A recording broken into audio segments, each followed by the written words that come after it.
Better never ends. In health, in performance, no matter your starting point, you can always strive for better. My name's Charlie Goodchild, I'm your host, and this is the Better Never Ends podcast. We've made it our mission to share with you the expertise and wisdom of role models and leading experts in their field, teaching us about how we can be better, telling stories about their journey to better, and inspiring you to discover yours. Before we get into the main episode, I just wanted to give a little intro, and part of the reason for that intro is that we ended up having a technical issue halfway through the episode with Dr. Anna McLaughlin, and it was such an important part that I felt like I would just add it in here. Instead of trying to edit it out, I thought I'll include the discussion, or at least parts of the discussion here, because I thought it was really relevant to the conversation. So you'll hear a lot about us talking about neuroscience, around inflammation and around relationships, and lots of really fascinating stuff. But the section about inflammation got cut short because there was this sign that came up. There was this warning that came up on my laptop that essentially looked a bit intimidating, and halfway through, I clicked it because I could see it was warning me about something, and restarted the audio thinking, well, let's hope that doesn't mean anything important. Well, lo and behold, it turns out we lost about 8 minutes of conversation as a result. So this is, firstly, sorry to Dr. Anna. I'm probably not going to do it justice here, but I felt it was. I listened back on the camera audio and thought it was important enough to share. So the conversation we had that was missed was around the impact inflammation has on our mental health, and this is something that I'd read up on before in a really great book called The Inflamed Mind. And in this book, it gave me a whole new understanding about how inflammation can be a significant cause of depression, anxiety. But what's important to caveat here is that it is only a subset of people who have this type of anxiety and depression. And really, it kind of starts to make sense because we know that on the whole, the traditional medications work for some but don't work for others. So what this new understanding gives us is a different strategy for treating mental health. So it could be that depression, anxiety, certain types of depression, anxiety are treated with versions of anti-inflammatory medications. And this is a fairly new concept in the world of understanding the body, because we used to think that the blood-brain barrier meant that stuff that was going on in the body couldn't actually happen, couldn't actually cause anything in the brain. So it is a bit of a new frontier, I guess, giving us some different things to work on. And also, the other thing we then didn't get a chance to speak about was how individualizing medicine is becoming so important in the world we live in. A lot of these big studies are based on average effects, but as an individual, you're often left feeling lost or not heard or underappreciated because people are treating you like an average person. So I think the world is moving towards this individualized approach to healthcare and medicine, and mental health is just another thing that requires that individualized approach.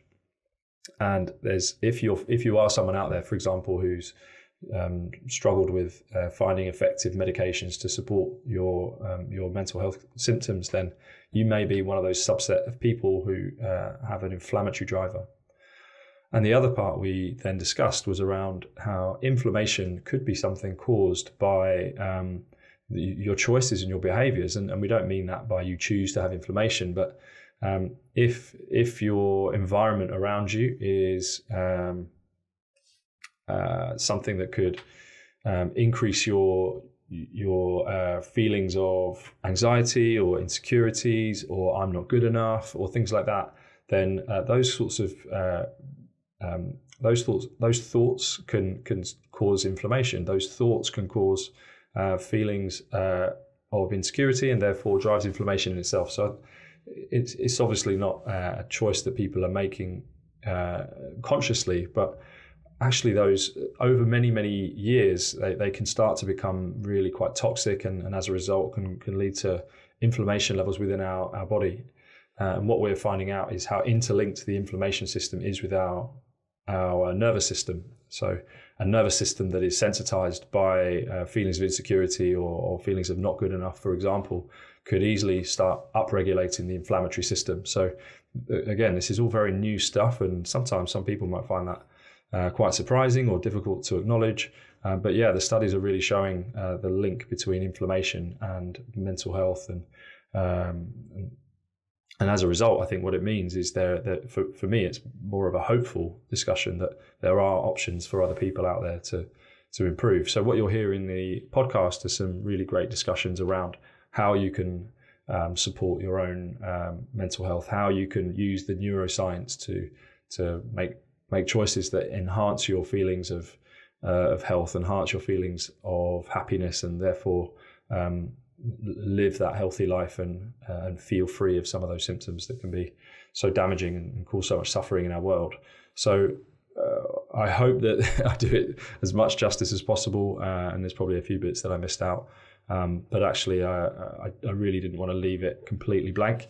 So we'll now hand over to Dr. Anna McLaughlin and the conversation that I had with her, starting from the very beginning. So thank you. Hello, Anna. Welcome to our new podcast suite. So Thanks, we've moved. So for the eagle-eyed watchers and listeners, I suppose they won't be able to hear the new suite, but maybe it sounds different. We've moved to a slightly different room within our podcast studio /HQ, which I think looks a bit more homely. What do you think? Do you feel homely? Yeah, it's really cute. It feels like I'm in your living room or something. Yeah, and in the previous studio, it was pretty cool and funky, but actually it was quite awkward to actually engage and sit and relax. We had to sit at a slightly weird angle. So yeah, this feels good. I feel like I can actually have a conversation with you.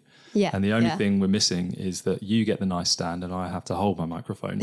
So teething problems with the new studio, but otherwise, it all feels quite nice, and I'm sure it looks quite nice on the cameras as well. Yeah, definitely. But welcome to London, actually, because I know you have flown in from Lisbon this week, and as much as I'd love to say, especially for us, it wasn't necessarily that way, but we're really grateful that you've given up your time to come in and speak to us, because we spoke a month and a half ago, I think, maybe 2 months ago, perhaps. A friend of yours was able to recommend or put us in touch because she recognised that we had some similar interests, and as soon as I looked you up, I thought, yes, this would be great. So I'm really glad that you've come this way. Before I try and do a bad job of explaining who you are and what you do, maybe I could hand over to you. So if you could just share a bit about your journey, your career, what you do for our listeners to learn. Yeah, absolutely. So my name is Dr. Anna McLaughlin. At the moment, I'm the founder of my company, Sci-translate, which does science communications and research. And I started that after finishing my PhD in neuroscience and psychology at King's College London. And my motivation for creating Sci-translate was essentially, I love science, I love talking about health, I love helping people become healthier, but I don't always feel that academia is the best way to do it because it takes such a long time to translate study results, and it's not very accessible for the general public.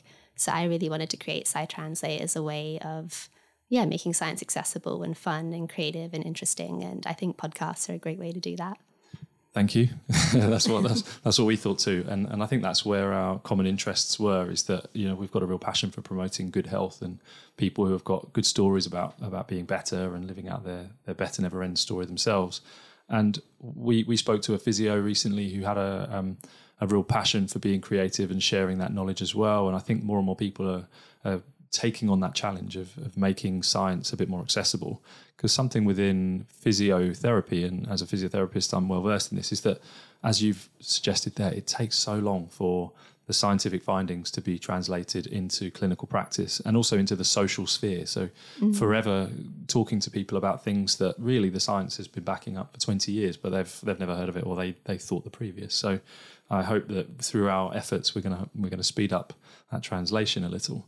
Yeah, hopefully have some nice nuggets for people to take away and think about. Yeah, and actually, and that's what your ambitions are. That's what my ambitions are. But I know there's more strings to your bow. So maybe tell us a bit more about the neuroscience side of things, and really tell us a bit about your clinical interests there. Yeah, absolutely. So to be honest, I never actually wanted to be a scientist in the beginning, let alone a neuroscientist. I always joke that I kind of fell into it. I dropped out of chemistry, history, biology, all of that in high school. And then I started studying psychology. And I was like, wow, finally science that explains something about people. This is the kind of science that I like. And then I really enjoyed it. I studied psychology at university, but I felt like something was missing. And then I did biological psychiatry for my master's, finding out more about the biology of different mental health conditions. And then for my PhD, I really wanted to do a combination of neuroscience and psychology. So for my PhD, I studied depression and obesity, but mostly the way that the immune system is involved in depression and obesity. And that just absolutely fascinated me because I'm like, oh, it's not all about the brain. The immune system is almost like the puppet controlling the strings of the brain and pulling things. And yeah, that's where I really felt like neuroscience was a whole new world that people haven't really discovered yet. Immunoscience almost. There's that real collaboration between different parts. And I've done a lot of reading and research into chronic pain, and some of that, again, highlighted a very similar thing. It seems like some of the sciences are emerging and coming up with ideas at similar times where the immune cells are closely intertwined with the neurons, and as a result, they are impacting each other. So pain influences the immune system, immune system impacts pain. Is that, I guess you're not looking at pain necessarily, but I guess that the relationship between the two systems is something that you're talking about there. Yeah, absolutely. And I think we still don't even know all the ways that the body and the mind are connected. And it really goes a lot back to our evolution and how humans have adapted to survive in the world, that all these ways that our bodies and minds are connected, it's almost like we have to go back and rediscover it. And I think that's where a lot of chronic conditions can really come into play, having that disconnection between the body and the mind. And in our modern world is moved so fast that evolution has inevitably not been able to catch up with that. So in your experience, in your research, what have you found that connects the challenges of the modern world with some of the problems in society, perhaps around obesity, let's say? Yeah, definitely. So, I mean, there's a lot of different factors, like our diet's changed a lot, our exercise levels. And if we're eating a lot of processed foods, or not even a lot, just like a small amount every day, and that adds up, not having as many like plants and nutrients and vitamins as we would, that all places a degree of stress on the body. So does not moving as much or sitting for long periods and not moving as often throughout the day. And another really big factor as well is sleep, because sleep hugely influences not only our like metabolism and energy levels, but also how we conserve energy in our body and spend it, and it makes us more likely to gain weight. And these were all things that people would have struggled with a lot less because, I mean, they might not have always had enough food, they were moving a lot more, they didn't have as many lights, like preventing them from sleeping, or maybe shift work schedules. So that's created a real evolutionary mismatch between our environments no longer being beneficial. And that's where we can see like chronic conditions come into play when all that stress starts to accumulate in the body and things start to go wrong. And you quite rightly draw a link between lots of different factors there. And I think that's where it often is a myriad of those. It's not necessarily one factor on its own. It's lots of different factors that all link to the other, and there might be a key driver, but there's other things that are relevant too. And sleep is becoming thankfully a thing that's being spoken about a lot more nowadays. Yeah. But ultimately that's one of the priorities. Even as a physio, I'm always asking about sleep to everyone. How much sleep do you get? Oh, I get really good sleep. I get at least 6 hours. You're thinking 6 hours? That's definitely not enough. You might be feeling like you're coping, but you're definitely not optimally thriving there with 6 hours. So it's really great to hear a neuroscientist say that back to me as well, that there is some scientific proof of that. And you also mentioned stress there and chronic stress, the link between that. Our environment today is a very stressful environment, and we have access to more stimuli than we've ever had before, and I imagine that's part of it as well. We have lots of ways of comparing ourselves to others, and social media all of a sudden has meant we have a worldwide audience, and also we can, in both ways, so we can see that audience, they could technically see us as well. That's a lot of potentials there for stress. Is that what you're finding in your research as well? Yeah, I think very much in the research it shows that chronic stress is quite bad for people, in much the same way that like an acute trauma or something happening as a one-off, that's quite bad, because chronic stress can show up so many ways in our lives. Like it can show up in our workplace, in our relationships, in our home life. Like you said, social media, comparing ourselves to others, financial stress. And most people have multiple of these kinds of stresses on an ongoing basis. And if you combine that with other physical stresses, like say diet and sleep, then that really puts quite a big load on the body. And what we see when that happens is something called chronic inflammation. And inflammation is very much the body's response to trying to manage all these different stresses, but not being able to do that very well.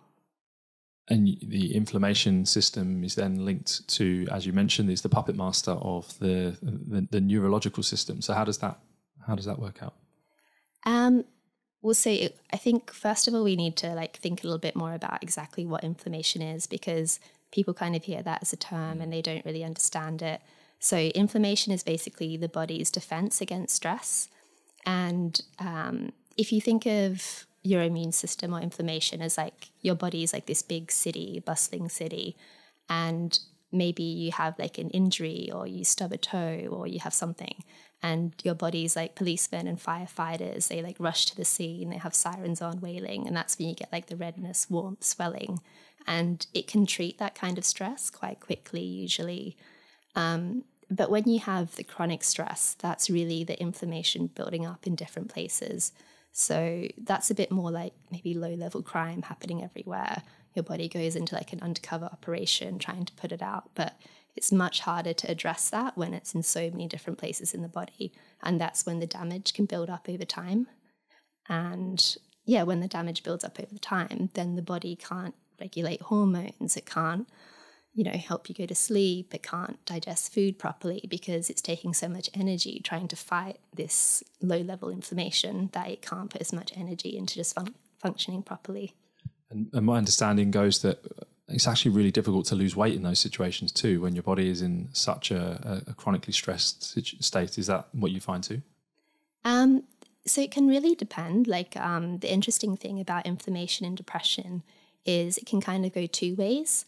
So people have come up with 2 ways to describe these presentations of inflammation. There's classical sort of melancholic depression and atypical depression. And essentially what happens is when, inflammation is linked to depression, people's inflammation builds up in their bodies. This sets off something called the HPA axis, which controls the anti-inflammatory stress hormone cortisol, things like melatonin, our energy throughout the day. So the HPA axis is almost like a electrical system managing all these different parts of the body. And so, for example, appetite, maybe that increases, maybe that decreases. Sleep, maybe you sleep more, maybe you sleep less. And in melancholic depression, that inflammation tends to result in people sleeping less, not being very hungry, maybe craving a very small amount of sugary foods. And atypical depression, that's where you tend to see more of the weight gain, because people have real energy slumps. They crave a lot more carby, fatty, saturated foods. And, they might be sleeping a lot more or having naps in the afternoon. And their body's really trying to conserve energy. And that's because in both situations, these kind of switchboards have gone haywire and they're not functioning properly. They're not feeding back to the body. I'm hungry, I'm tired, I'm full. And I think it's historically, we probably haven't been able to put together these complex interactions with people, and individuals have ended up feeling a lot of shame attached to it rather than really trying to understand the intricacies of what might have been going on and then try and help them in those individual areas and have a real holistic approach to treating these cases. Is that they almost just feel shame. Oh, it's my fault. I'm clearly I'm just doomed to this life. Whereas actually, once you break it down like that and help people understand that there's a different pathway that they could approach, piece by piece, tackling these small individual elements, then there's a good chance people could really find a way to live that healthier life and not be quite so stressed as well. So I think it's a real hopeful description of what's going on. There's a real hope to that gives me a lot of optimism as a clinician, that's for sure. And one of the interesting things I found in one of your research papers was around stress being a factor, but in particular the word perceived stress. Now, I don't know how deliberate or not that was, but I know from research that I've done and books I've read, it's not necessarily people's actual life or actual income. It's how they perceive themselves versus other people. And I guess that's what you're getting at with that very deliberate use of a word. So there's actually something that we used in my study called a perceived stress scale. And I think the benefit of using something like that is stress can feel very differently to different people. What stresses one person out might not stress another out.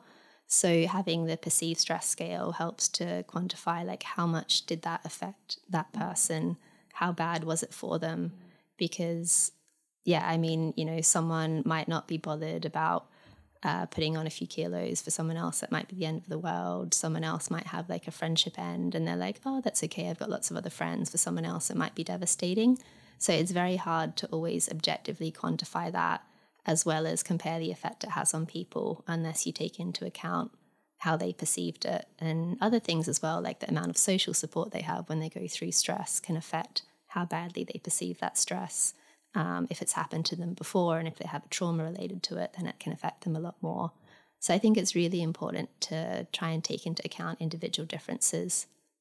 Yeah, and you know, that goes all the way back to childhood. I imagine we're hugely shaped by our childhoods and the adults around us at that time as well. You know, how do your parents deal with that? And that's not just genetically, but that's just the way that they've lived their lives, I guess, and they're learning from you all the time. So if we and even in that person, the context of their life at that time, the health they're in at that time, it's just so variable, isn't it? And that's what I'm really fascinated by, is that all of these scenarios we talk about could be completely different for that very same person just the next year. You know, it's so variable in what we're trying to pick apart here. So once we've established, let's say, that someone perhaps stress is related to their health problems, how do we then try and help that person? Do you have any thoughts around that? How we might help someone who's chronically stressed? Yeah, I think again, that's quite individual, and it also depends on the extent of it. So, for example, someone stuck with both depression and obesity, these are very like serious co-occurring conditions. It's very difficult for them to manage them on their own. So in that case, it's always best to have like a healthcare provider, ideally like both a GP or a dietitian, nutritionist, and a therapist or psychiatrist. But for people that are maybe more struggling with, like I'm starting to have these different symptoms and things like that, I think it's really important to go back and be like, what are the symptoms I'm having? What do I think could be causing them? Like if you're having sleep problems or energy slumps, then to go back and be like, okay, how can I sort of try and optimize things, or like put my body back into a natural rhythm? And again, that's thinking more of like maybe an evolutionary level, like thinking about resetting the circadian rhythm so that you're going to sleep and waking up at the same time every day, because that can massively help with things like mood, appetite, energy, and just trying to get the basics right before you go off and do like get lots of gadgets or try a really extreme program, because the basics most of the time are what's really important. Yeah, and I think what again we're getting at is this hugely important holistic solution that there may be a main driver, but there's often other things going on. And how do we get across to people about them facing up to sometimes the simple things are the effective things? Because I think this is almost where the other part of what you do with, translating the important knowledge. How do people know what's a fad, what's a gadget, what's maybe a 1% improvement versus what's a big 10%er or a big, there's marginal gains and there's maximal gains.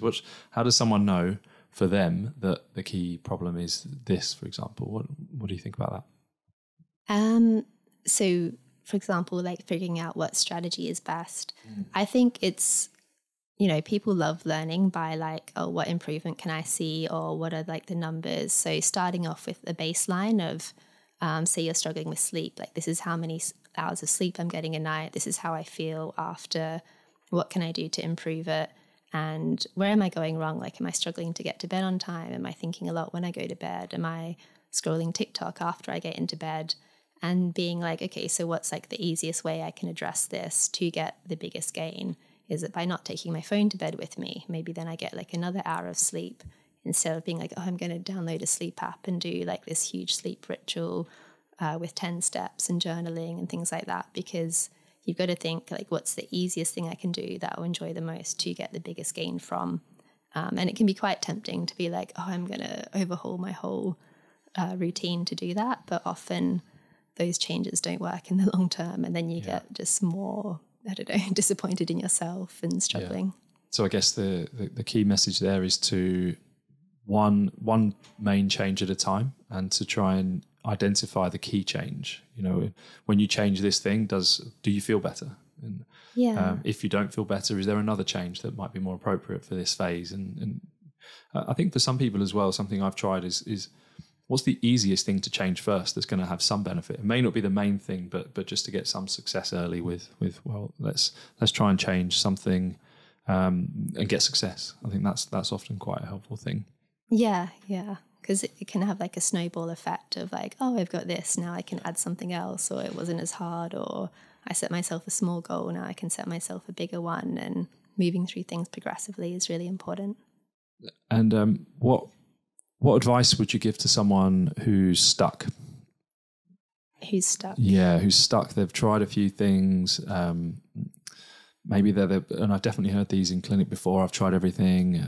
Nothing's working for me. I'm still stressed. I'm still struggling by my weight. I'm still struggling with my health. Are there, when we think of sort of neuroscience, are there ways where we can overcome those feelings of I've tried everything? I think it's interesting because, there could be so many reasons why someone feels stuck. So I think talking to people that are qualified, that's one really good way to go about it. And, maybe sometimes the problem isn't within you. Maybe it's your perception of the problem. Maybe you can think about it in a different way. And like you were talking about self-compassion before, being like, oh, I can't change this huge thing.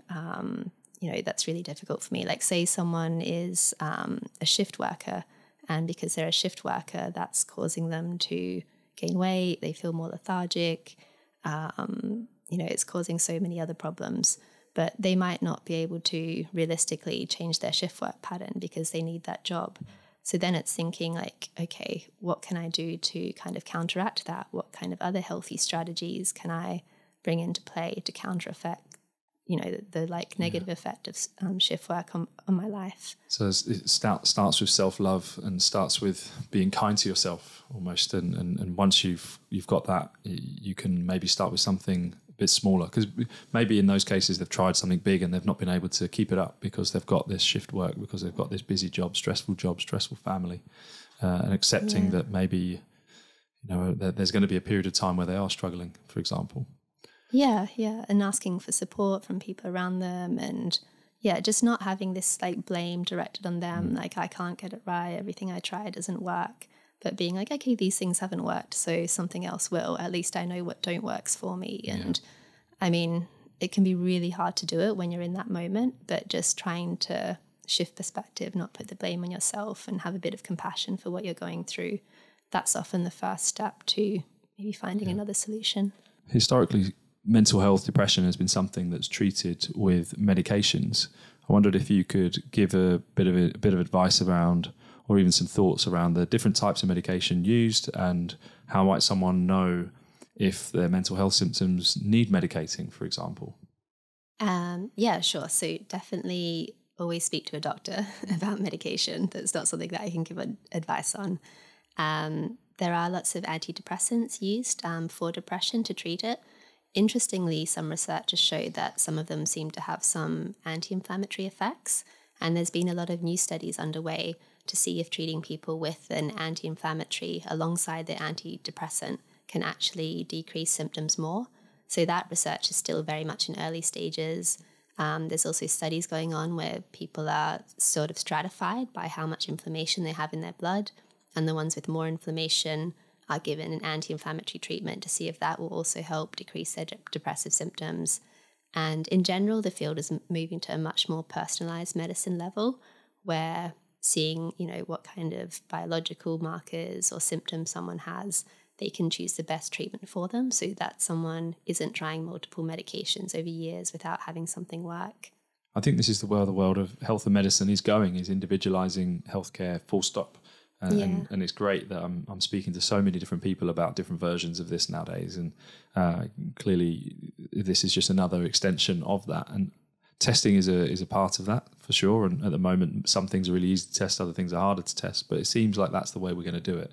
So if we're going to individualize medicine, we need to make sure that we have good ways of testing people for certain subtypes of whatever it might be that they have. Yeah. And it's almost like we're coming back a full circle to what we spoke about at the start, where there are lots of different ways of treating people. We just need to understand what it is that person needs help with. And we started talking about inflammation and different things that can cause inflammation. And now we're finishing by saying a lot of inflammation can actually drive a lot of the symptoms people wouldn't have necessarily associated with mental health symptoms, for example. So then we can think maybe we're looking back at those lifestyle choices that we might be making, and maybe what is it about our diet or about our sleep or about our exercise that might be inflammatory in nature. And I think that's what we perhaps haven't thought of before, is that a lot of these behaviours are inflammatory. And that's probably not something we've necessarily known, that these things cause inflammation. We've thought, yes, injury causes inflammation. Yes, illness causes inflammation. But actually our choices and our behaviours, over time could be causing that too. And it's understanding which of those things you might. It's almost a bit scary when you think of it like that, like all these things are causing the inflammation. That it's also important to remember there's so many things that you can do that can decrease inflammation. And any way that you're decreasing stress for yourself is a way to decrease inflammation. Yeah, and our body in general is actually pretty adaptable and robust, isn't it? Let's not lose sight of that. It's pretty good at dealing with things on average. But if there are things mounting up, like it's not just sleep, it's also diet, it's also relationships. So, there's all these stressors that are there. It then, this metaphor I've used before of the bathtub, you've got a bathtub that can handle so much water, and a little bit of water, let's say stress, doesn't really overflow in any way whatsoever. And if you have an outlet for that stress through your drain, then great, that's awesome. It's a well-functioning bathtub that's stress relieving and no problems, you can handle it. But if you start layering on more and more, turning on too many taps, then you're going to have this overflowing bath of stress, and as a result, it overflows into symptoms. And there's I guess this metaphor can go on. You could build a bigger bath and have more capacity and be more resilient, or you can have more outlets for stress perhaps. And that's always something I've thought about, by having a better drain, or unplug your drain maybe. So I've always thought of this kind of stressometer thing as a bathtub. I don't know whether you've thought of it in that way before, but it's just, I thought I'd share that, and it all of a sudden seemed relevant because we're talking about this multifactorial stress system being linked. We just mentioned relationships there, and I wonder if you could just help us understand relationships and how they might be impacting on our health. Yeah, absolutely. I mean, I think this is an area that I'm so fascinated by, and I just think it's really cool. A few years ago, I wrote a blog called How Falling in Love Can Boost Your Immune System. And I mean, relationships are essential for human survival. It's how people adapted to continue the species, by having a relationship. And also the communities that we've had have also been really good for our survival, because humans prehistorically, they couldn't survive on their own. They needed to have a community to survive. So essentially our immune system, so many of our physical processes have evolved around having social connection, community support in that way. And that's where that really scary statistic of, loneliness is worse for you than a pack of cigarettes or being obese. And that's because having that sense of loneliness basically decreases your immune system capability, its resilience, because you feel, like I'm alone, and maybe I'm under threat, maybe I'm under attack. And it subconsciously tells your body that because you're not supported, you are more vulnerable. And having lots of really good quality relationships around you is a way to increase your resilience to all these stresses that we have in the world. Yeah, this makes me think especially about the elderly, a really vulnerable age group, because they're much more likely to lose a loved one and therefore be quite lonely.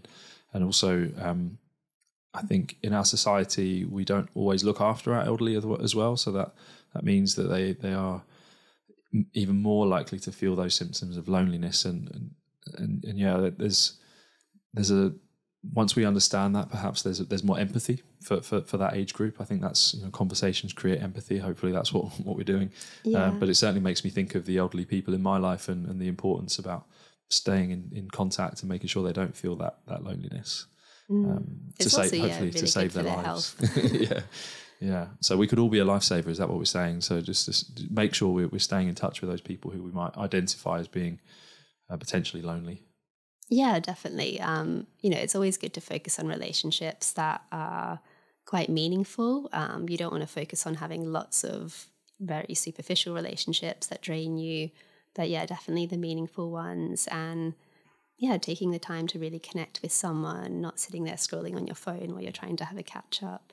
I think that's really important. And yeah, making sure that you really take that time to be with someone. And like you said about your point about older people, there was a really cool study published in the British Medical Journal showing that older people who have more social connection seem to have better cognitive abilities, and it can help with potentially things like dementia. Well, use it or lose it, right? I'm sure you know the neuroscience behind it, but in my world, if you don't use it, you lose it. And I guess that's the same with the brain. If you stop being engaged by the people around you and the environment around you, then you're going to start losing a lot of those cognitive abilities, which by the sounds of it is linked to symptoms of dementia and accelerated signs of that. So there's almost a paradox with loneliness, and we won't call it loneliness, but solitude is also quite therapeutic for some people as well. So there's clearly a sweet spot, isn't there? That continuum of being around people all the time versus not being around anyone at all. There's that sweet spot in the middle, which is probably an element of being on your own some of the time and then being energized by people other times. And then again, we're going to land on individual differences, right? Yeah. Maybe you can tell us a bit about that. Yeah, I mean, for me personally, I'm very extroverted when I'm around people, but I need that time alone to get my social battery charged again. And that's what gives me energy. And there's certain people I can be around for a long time that don't drain the social battery. But I've learned to be a bit more careful now. Like if I'm in a big group, in a noisy restaurant or something like that, then I will need that quiet solitude after.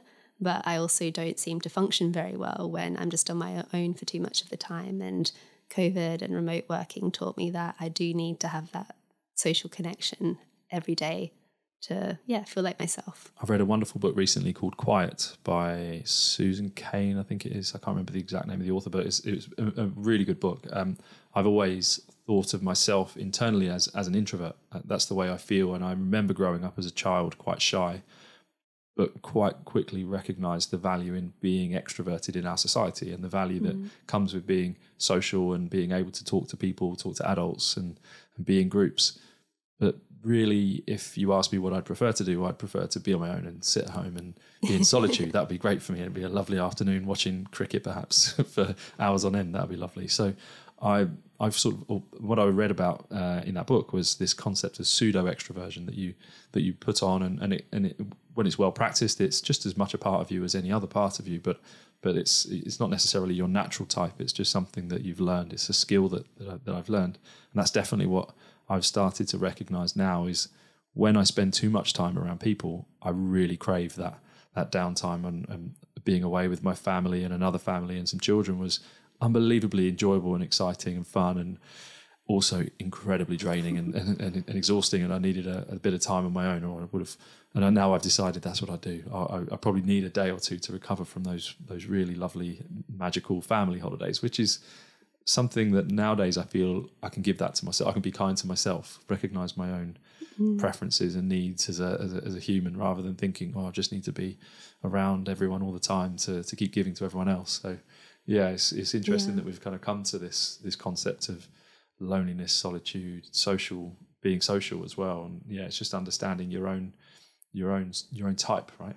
Yeah, absolutely. I mean, I call it the social hangover when I've been around people for too long. I love that. I definitely had a social hangover after my holiday this year, which is a shame because I wouldn't want anyone thinking that it's necessarily negative to them. It's just my own needs.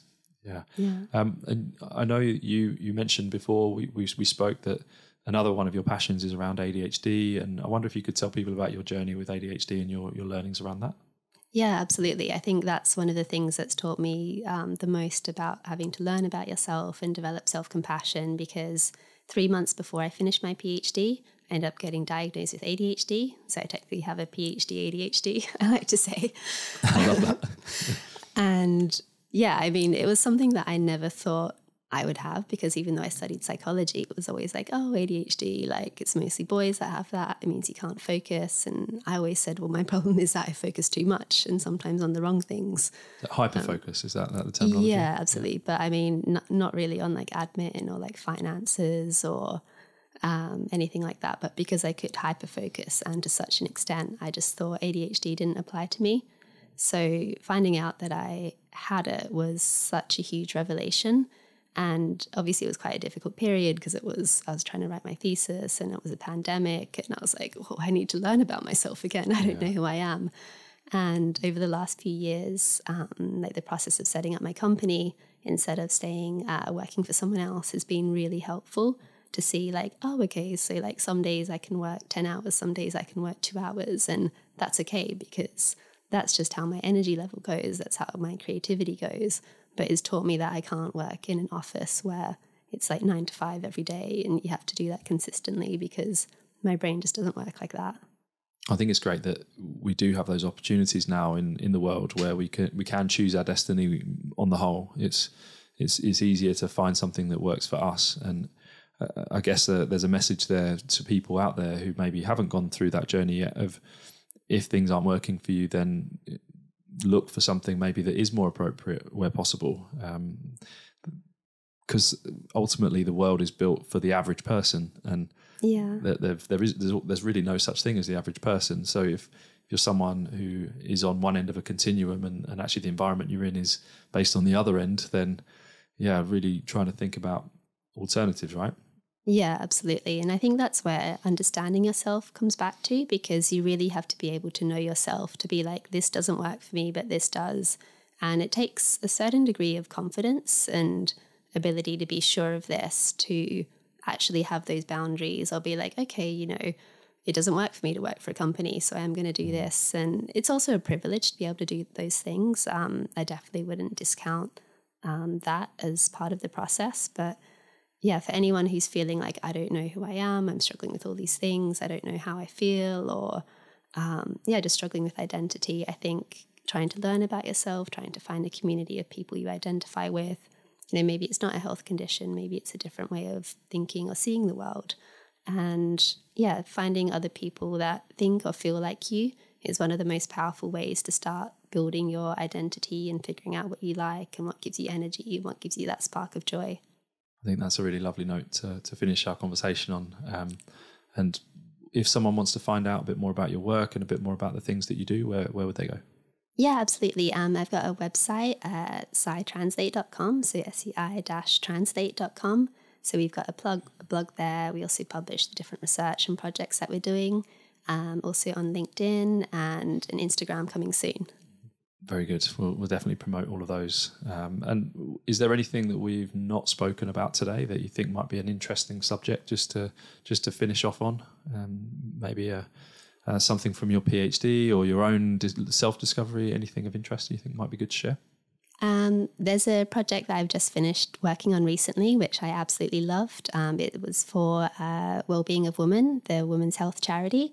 And it was a whole campaign and content and information, how to make workplaces better for female employees or any employee with, say, like a gynecological condition or hormonal condition or menopause, and very much thinking about how workplaces need to be set up to support those employees for them to be healthier, happier, and creating a more accepting environment with awareness of those different conditions and how they can affect people. And I think that's such an important area of research and health communication. Absolutely. And equality is definitely something that's super important, and glad to hear that you're at the forefront of that. And I guess if there's any decision makers, business owners who would like to know a bit more about that, I'm sure they could reach out to you and ask some questions. Yeah, absolutely. I really love working in employee wellbeing, because I think people derive so much from their workplace. So it's got to foster that and foster that creativity and teamwork. And we can really, not only just from workplace well-being, but also having neurodiversity affirming workplaces, again, that accounts like different people's strengths and weaknesses and how we can build teams that really cooperate and complement each other. Wonderful. Thanks so much, Anna. Thank you, Charlie.